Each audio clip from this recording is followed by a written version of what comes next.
Thanks all for coming today. Today marks the first visit to the American Giving Center here in Addis, and I'm deeply honored. I had the privilege to meet Dr. Abdurrahman, leader of the Yemeni community here in Addis, that has been such a good steward of this building over the last 80 years. Thank you so much.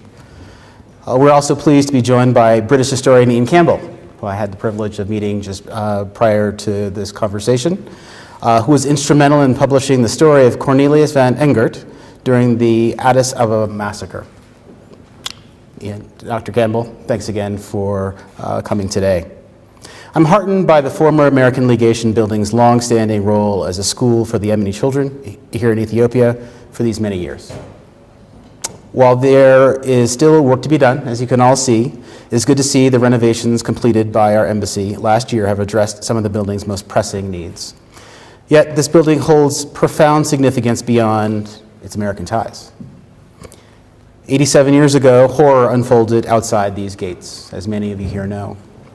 In 1937, rampaging fascists massacred nearly 20,000 Ethiopians over the course of 3 horrible days.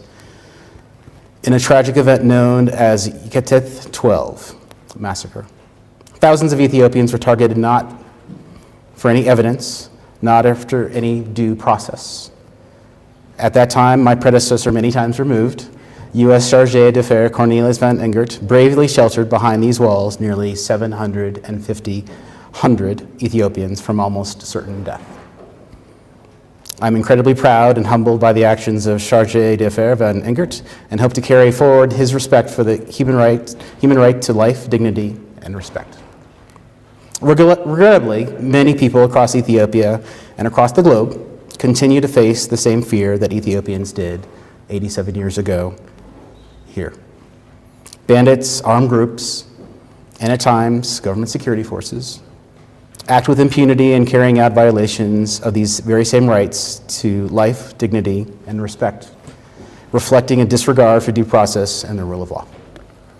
Reflecting on Chargé d'Affaires van Engert's courage and moral integrity, I urge all actors across the country to remember the lessons learned from Yeketith 12.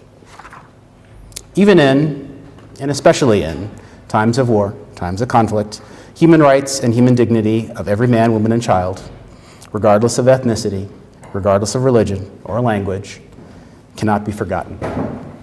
The dignity of every human, and especially the safety of civilians, must be protected, especially in times of conflict. Thousands of Ethiopians paid the ultimate price 87 years ago because of their humanity was erased. Ethiopians know this much better than I do. Americans know this, the world knows this. Today, Ethiopia faces internal strife, and every country has a legitimate right to defend itself.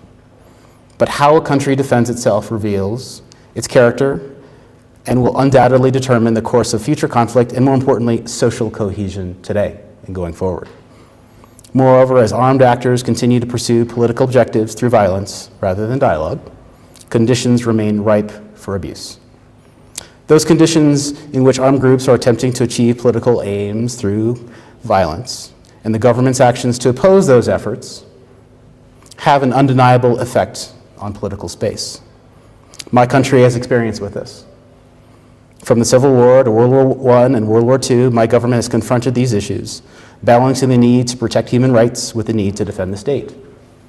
So, with that experience, when we see reports that civilians across this country have been subject to extrajudicial killings, arbitrary detention, enforced disappearance, conflict-related sexual violence, and other abuses at the hands of a range of actors, we are deeply distressed, and those issues must be addressed with urgency and accountability, such as through a genuine, transparent, transitional justice process. Let me be direct.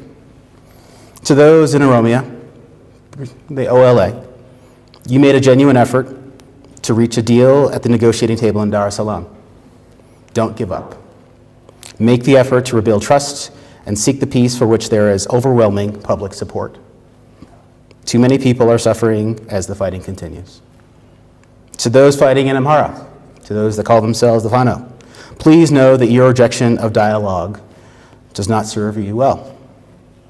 As in other parts of Ethiopia, it is innocent civilians who are suffering at the result of the continued fighting and battles.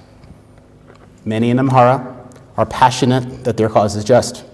If so, you should make those arguments through dialogue and not violence. To those in Tigray, the TPLF, seeking to resolve outstanding issues such as internally displaced persons' return, I urge an inclusive, orderly, and dignified process that does not involve retaking the territory by force. Your full participation in national dialogue and transitional justice processes will be crucial to peace and stability, not just in your region, but throughout Ethiopia. To those whose responsibility is to govern the entire country, Ethiopia, the government here, the country has far more to gain through peace than on the battlefield. A security-focused approach will not resolve complex political issues. Detaining and harassing those who criticize the government will not resolve those issues that must be addressed. The political dialogue that Ethiopians need could be helped by releasing key political figures. All armed actors are playing a role in driving human suffering, including new population displacements across the country. This must end. I call for an end to targeting schools, health facilities, and water infrastructure, and for full and unfettered humanitarian access, which could include, as a starting point, a temporary nationwide ceasefire. Let me reiterate. There will be no quick wins on the battlefield on any side in Ethiopia. Dragging out the conflict in hopes of achieving one only brings more hurt and suffering on the Ethiopian people with no real result. This is why the time for dialogue is now. All sides should take advantage of the opportunity the National Dialogue Mechanism offers. Imperfect though it may be, they are open to having all voices heard, including armed actors. This is a place to start the road to bringing all sides together for the betterment of Ethiopia. Ethiopia is not alone in facing the challenges of polarization, of hate speech, and of economic hardship that exacerbates our divisions. What defines us as democracies is how we confront challenges with transparency and inclusivity. This is why a real inclusive national dialogue, without conditions, is essential for Ethiopia. Countries across the world, including the United States, must work diligently never to overstep human rights to life, dignity, and respect. Throughout our history, the United States has confronted immense social upheavals as we reconciled our own errors of the past and present. We have faced criticism for having double standards and continue to do so today, including in Gaza. The United States is working every day to bring about a ceasefire and, hopefully, a permanent end to the conflict in that region. It's not an easy process, but we're not turning away from that challenge because it's difficult. Many of you are aware of student protests relating to the situation in Gaza across the United States and in many countries outside the United States. These are emotive issues as governments are challenged to respond appropriately. Responses from authorities have strived to balance the right to free speech with the right to access to education. These are difficult questions, difficult paths to negotiate and navigate, but we continue to try each day. We are committed to rectifying our errors, heal the wounds of the past, and ensure our society is just for all citizens. I know Ethiopians are eager to do so as well. Throughout 120 years of diplomatic relations, the United States has been present in Ethiopia, both in difficult and in joyous times. Both our countries have significant global roles, necessitating careful considerations of how our actions affect the world around us. Ethiopia represents Africa on the world stage.